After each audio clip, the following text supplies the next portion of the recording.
Hello everyone. In this video, I'll show you how to cut apart a non-separable soldered drum of a washing machine. I have a non-separable soldered drum of an indesit washing machine. I just took it apart and removed the drum.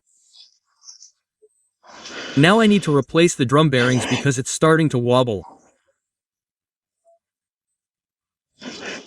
To cut apart the soldered drum of the washing machine, you'll need a saw with sharp teeth, without a set.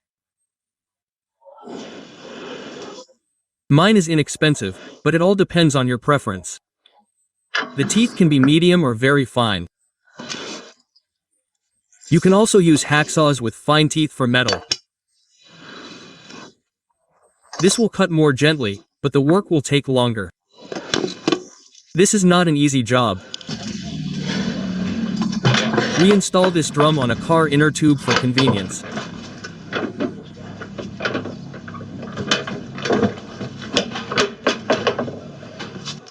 Now we remove this heating element.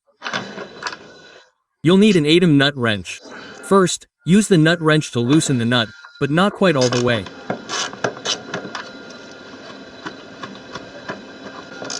Now we press it in.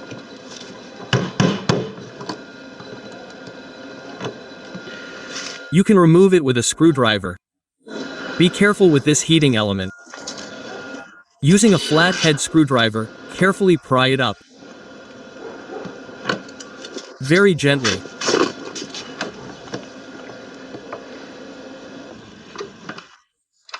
I've pried it up well with a screwdriver, and it's starting to come out completely. It's a bit tight, but you can clearly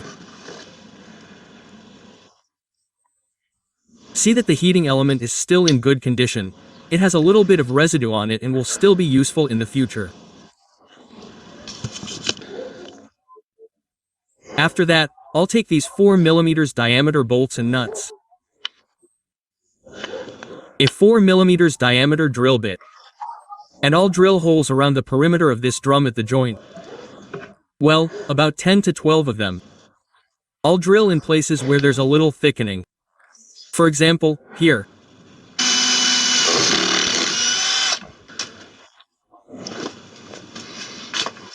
And then more at the bottom, less at the top, because there's a higher risk of leaks at the bottom, where there's access.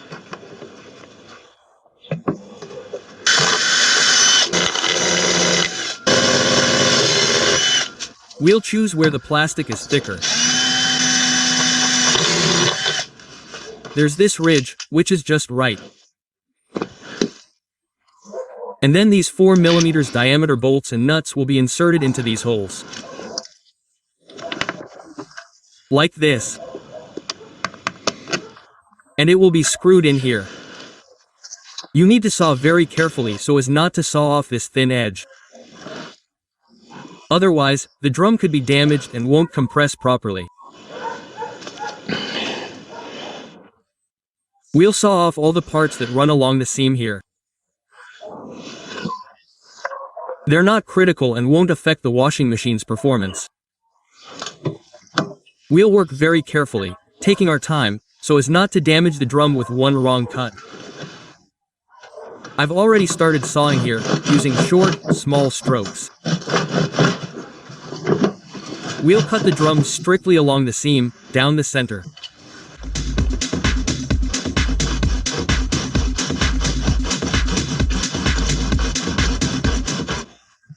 We won't cut too deeply, so as not to damage the drum surface.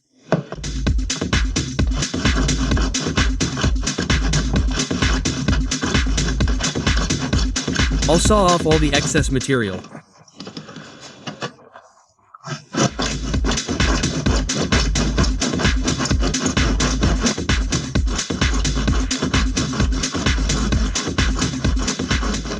I can feel it being sawed off here.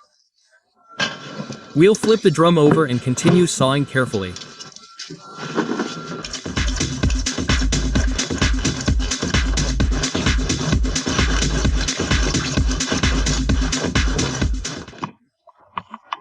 I use fine-tooth saws in the most critical areas to avoid damaging anything.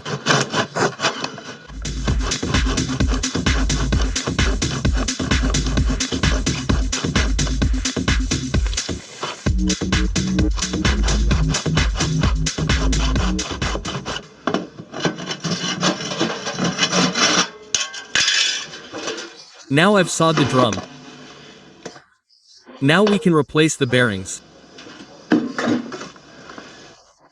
You can see that the cut is smooth, without any creases or burrs. I'll, of course, clean it up later, removing any uneven parts, and after replacing the bearings, we'll reconnect everything using plumbing silicone. And then we can remove the drum from the drum. Let's unscrew this bolt. It's the shaft mount. We use a TX40 star to unscrew this bolt.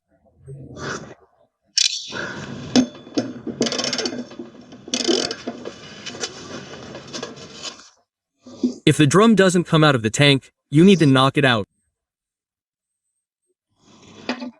To do this, take another bolt of a suitable diameter, tighten it in place of the bolt until it stops, and start knocking it out.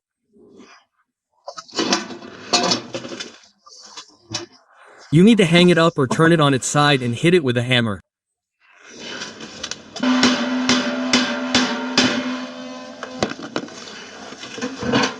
There it is. As you can see, the universal joint is intact. I was afraid it would break. But there is a problem with the bearings and the oil seal. You can see that there were leaks. Everything was leaking, grease was leaking out, some kind of oxidation. And all this needs to be replaced. To make it easier to remove the oil seal and bearings, I use a lubricant similar to WD-40.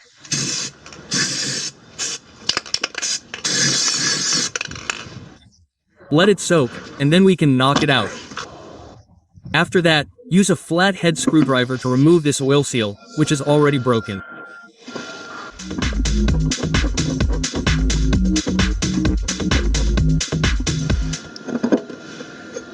The seal came out with a lot of resistance.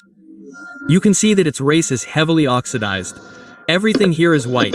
I think the same problem will occur when knocking out the bearings, because everything here is oxidized. Now let's clean this seat and try to knock out the bearings. Let's lubricate everything well with WD-40 to make it come out easier.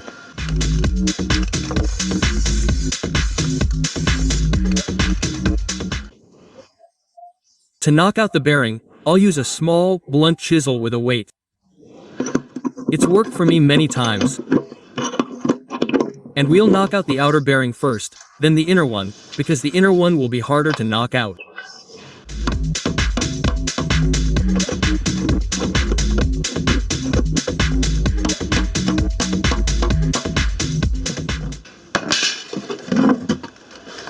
Here's the bearing that fell out. As you can see, the outer one is still more or less okay, but it's already jamming. Now let's start knocking out the inner bearing. It's usually harder to knock out.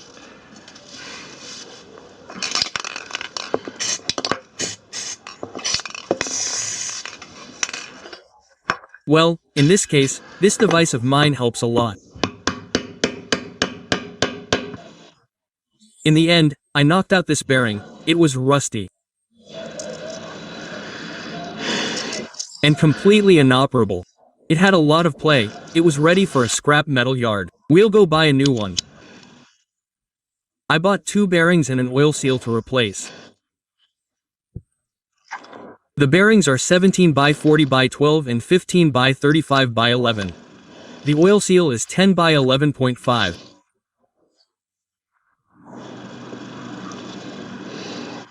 Now we'll reassemble everything in reverse order. I also bought some grease. First, let's clean the bearing seat and lubricate it with grease.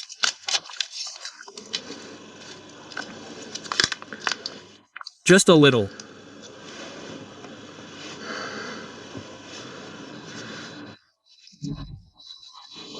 Using a drift of the appropriate diameter, gently tap the bearing into place.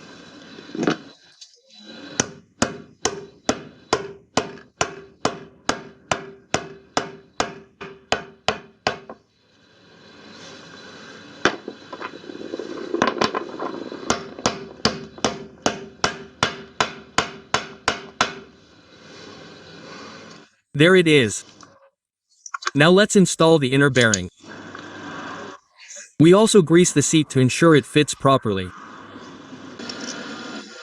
And we'll install the inner bearing in place using this simple device.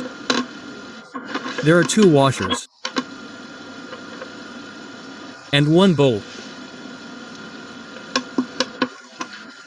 We place it on one side and tighten it on the other.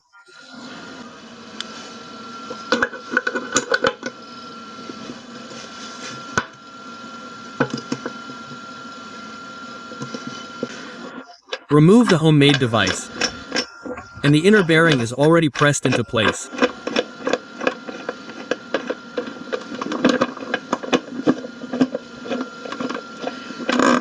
Without impacts or damage. It runs smoothly and without any problems. After that, we'll thoroughly sand both cut surfaces with sandpaper.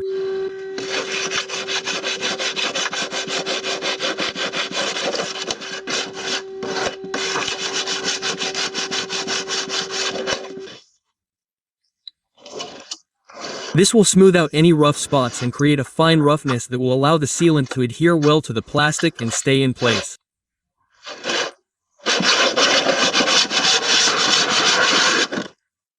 We'll sand the other surface as well.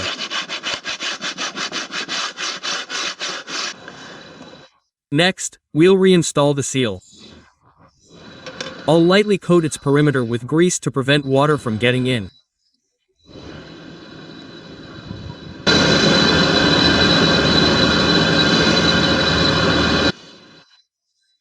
After that, we'll install it using a drift of the appropriate diameter.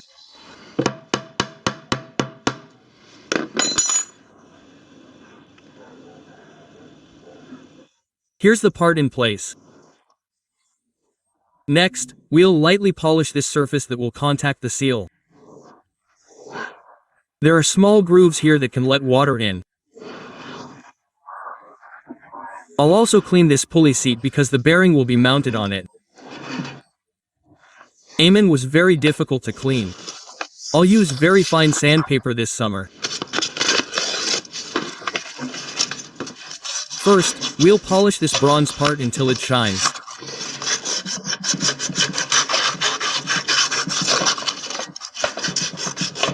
Very gently, so as not to damage it as much as possible, because it can be damaged if everything is cleaned unevenly.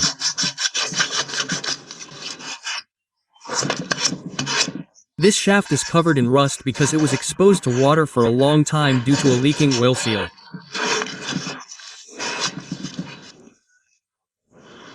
Now the shaft and seat washer are clean to a shine.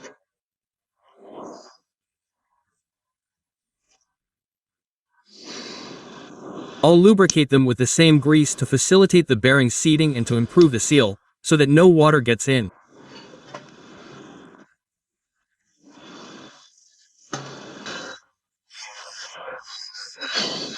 After that, we'll pack grease into this oil seal pass to ensure an electrical connection and prevent water from getting in.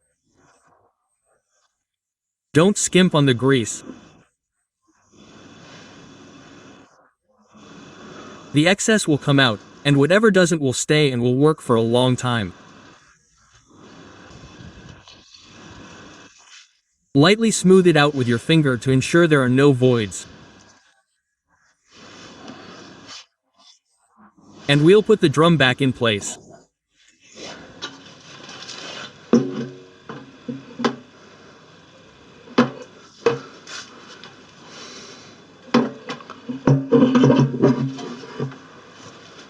Until it stops.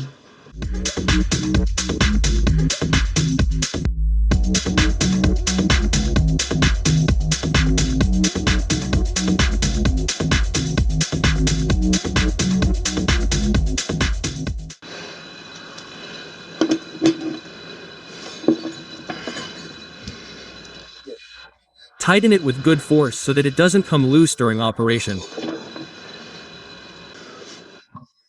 After that, you can test the bearing's operation.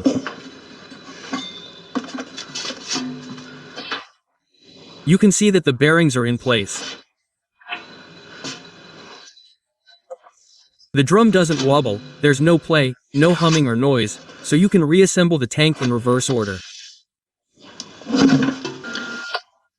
After that, thoroughly degrease the surface with a degreaser.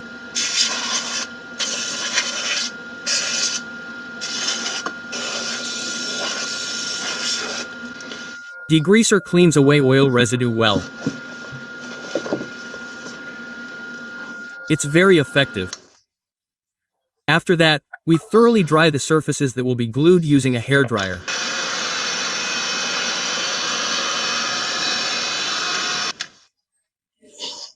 In the next step, I'll take this silicone sealant and thoroughly coat both seams.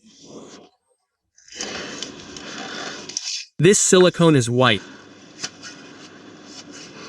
It should bond well. We'll see. We coat it. It works.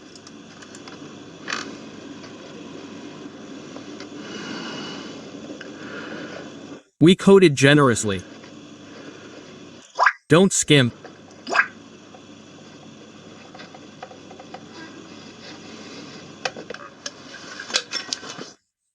I'll spread it well with my finger so that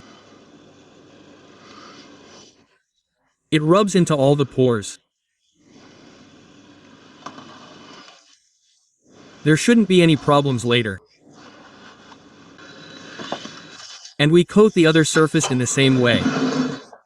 I won't coat the second surface here.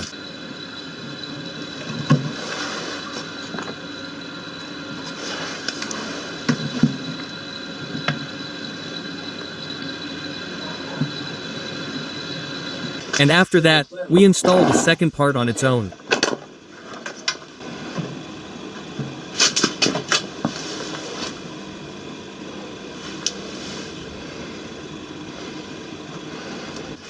We start to tighten the bolts. And evenly tighten the nuts on the bolts.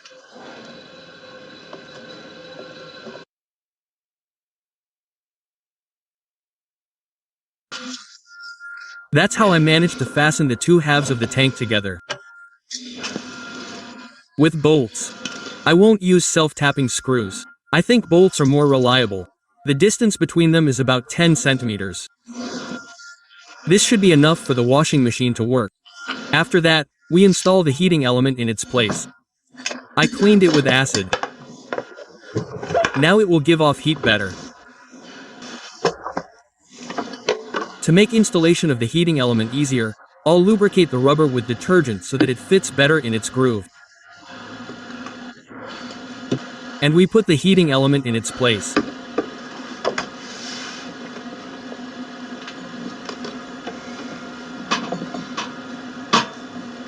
There it is, together with everything. Now tighten this nut all the way. Another 10.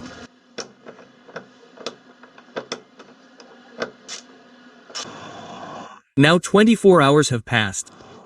The silicone has hardened, and we can check how the washing machine works. I connected it to the power supply. Let's see how it works.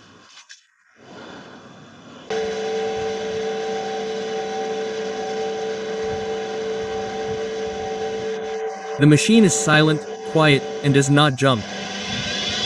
I turned on the maximum speed, 1000 revolutions per minute. No problems so far. Testing of the washing machine showed that the drum bearings are working perfectly. This means that the disposable drum and tank can still be repaired. You've watched a video on how to cut the drum of an indesit washing machine. Please leave your comments, likes, and subscribe to our channel. Stay tuned. Bye everyone. Key.